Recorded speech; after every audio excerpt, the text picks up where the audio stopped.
Hey, it's Big T. What we have in the vise right now is a size 18 basic pheasant tail pattern.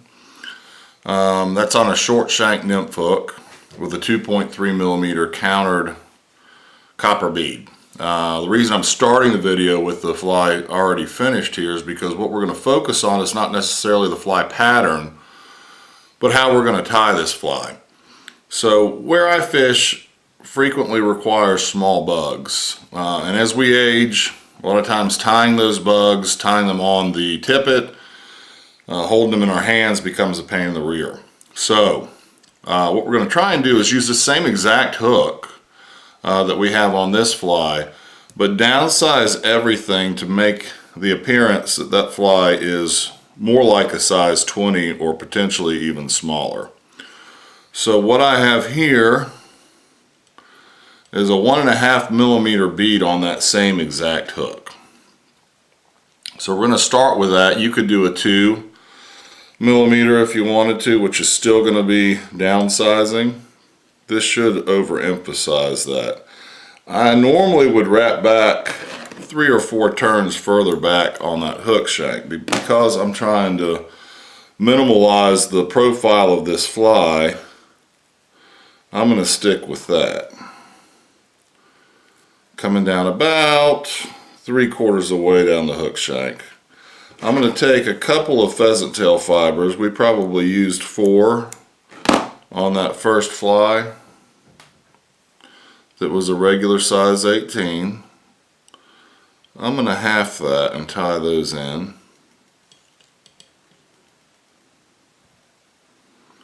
Alright, that's a good bit long, so for fear that Scott Brown might call me out on that, I'm going to shorten those and try and get those more in proportion with the fly. They still stick out from the back enough to give the appearance of a tail. And I'm going to go ahead and wrap up once and back down because at this point I'm going to tie in some extra small copper wire. And I'm going to do that on the tire side, right behind the pheasant tail, and wrap that up to the back of the bead. I'm going to take advantage of the rotary feature the vise has, but if you don't have that on yours, just do your traditional wrap. And I'm going to come up with that.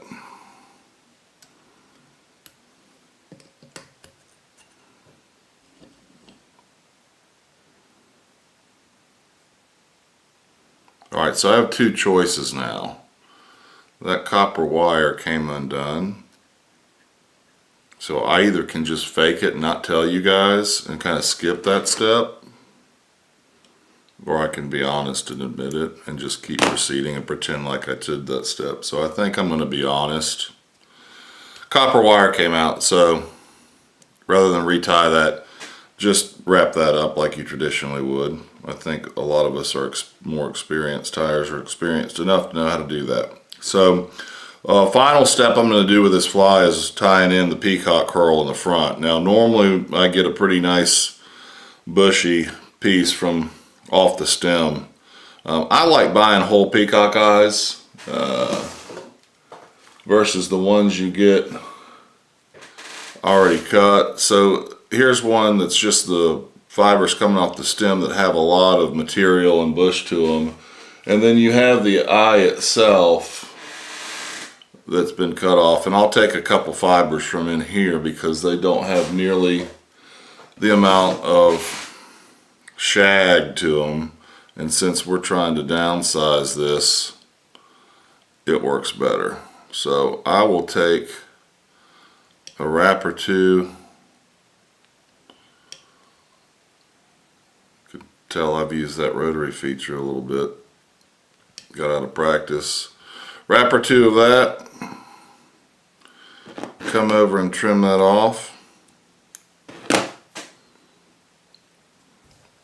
Put just a tiny bit of Zap-A-Gap on that thread to secure it, and then I'm going to do a few whip finish turns. This fly probably could use a smaller diameter thread than what I'm using, but I think that'll look okay and actually will fish okay. So that's the same exact fly, or rather same exact hook size as we used here. It's just certainly a much smaller profiled fly that will fish a lot more like a size 20. Give you the advantage of the bigger eye, a little bit bigger thing to hold in your hand, and as well a bigger hook gap, so that when you're hooking and fighting those fish, you've got a little bit more room to play with. I hope you enjoyed that and got something from it. Please subscribe to my channel and visit my store for these materials and more.